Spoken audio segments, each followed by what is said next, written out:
What's up? Today, we're going to talk about the new movie, The Running Man. This movie stars Glenn Powell, Josh Brolin, Coleman Domingo, as well as many others. I've been a fan of Edgar Wright for a really long time now, and his name attached to this alone got my butt in the theater seat. I think that this was a really great popcorn action flick. Glenn Powell is a star of stars right now. Josh Brolin's actually been in quite a lot lately, and I love seeing him in everything. And Coleman Domingo just absolutely lights up the screen anytime he's there. Now, this is yet another adaptation of a Stephen King book. I'm not going to sit here and pretend like I read the book to compare it to, but as far as the story goes, I thought it was intriguing enough to keep me interested. This movie was paced extremely well, and in classic Edgar Wright fashion, it was filled with smash cuts, camera whips, etc. So at the very least, it was a fun watch. Now, I don't know how much you guys pay attention to sites like Rotten Tomatoes. This one did debut to kind of middle of the road ratings at about 68 or 69. What I've learned is that for the most part, you can ignore critic ratings for most movies. This one definitely did way better than critics made it seem. I noticed that a lot of them were really judging it based off of how closely it followed the book, but I think that they forget what the word adaptation means. I'm going to get into some spoilers here, so if you haven't seen the movie yet, you should definitely run to the last section of this video. Okay, so this one was so fun. Edgar Wright just knows how to make an incredibly engaging film. I was kind of scared because this movie was over 2 hours long, and I just don't know how an action movie can be engaging for that long. But with the way that Edgar Wright paces out his films and edits them, it just keeps the audience locked in. The story here was really decent. I definitely felt attached to the main character here. I think that the backstory about his family was very well done. I will say that I feel like the first act was just an exposition dump where they just go and throw as much background info at you to set up the character. But after you kind of get past that and they start getting into the actual plot, I think that the pacing got really good until the end of the movie. Glenn Powell is an absolute action star. He just has everything that you want from a main character in an action movie. He's got the looks, he's got the humor, he's got the body, and it was just hilarious to see him with a scowl on his face the entire movie. He acted insane in some of these scenes, but then when it came to scenes with his family, he was sweet and loving. And I'm really glad to see that he's not afraid to get dressed up in silly costumes. Some of the disguises in this movie reminded me of the movie Hitman. Josh Brolin played his role perfectly. He's so good at being like subtly evil. Coleman Domingo was incredible. I mean, he has so much charisma and was absolutely perfect for the role he played. And Michael Cera is like built to be in Edgar Wright movies. He was so dry but funny. I do quickly want to shout out Sean Hayes for his appearance in the very beginning. And as for some of these smaller roles,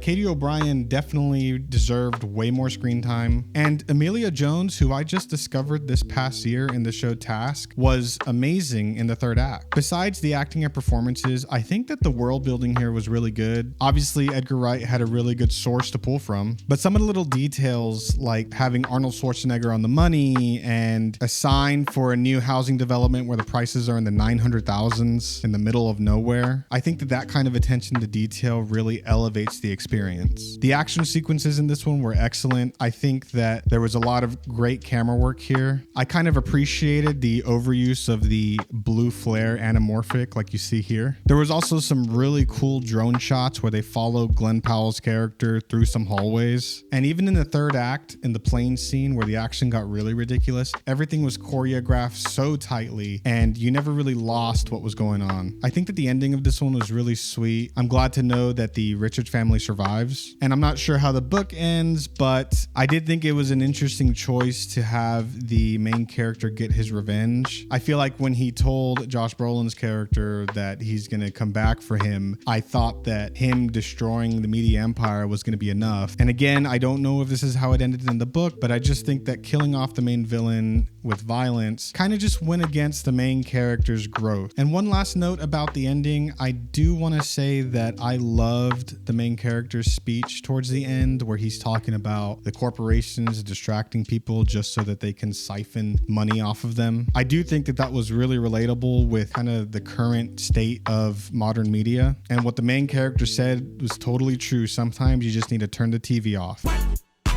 turn this TV off. Now, in conclusion, I think that this was a great movie. I really liked it a lot. I think that there's something to like for everyone here. If you're just a general action fan, this one will absolutely satisfy you. Edgar Wright fans, obviously, you're gonna love this one. The last Edgar Wright movie that I saw was Last Night in Soho, and while I still enjoyed that one, I do feel like it was a little bit of a miss for him, but I absolutely think that he's back to form with this one. I'm really, really glad that I bought a ticket to see this in theaters because I feel like this is a really good movie to have that experience with. I gave this one a 4 on Letterboxd. For those of you that kind of saw this on a whim, definitely let me know what you thought. I'm really curious to see what the audience ratings of this movie end up being. I feel like critics are normally a little too harsh on movies that are obviously supposed to be fun. And for Edgar Wright fans, I also want to know how this stacks up with the rest of his films. Was there anything that you guys think that he could have done better here? As always, I appreciate those of you that have watched up to this point, and make sure you argue with me in the comments.